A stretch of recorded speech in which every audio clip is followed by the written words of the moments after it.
Здравейте, приятели! Сега ще пробваме жълта диня. Така. Ето може да видите, че е диня.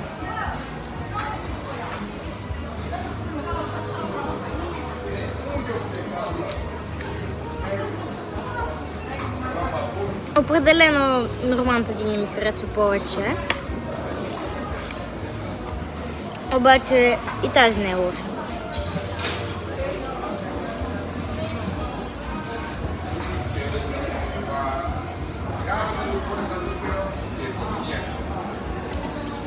Не е лоша, да.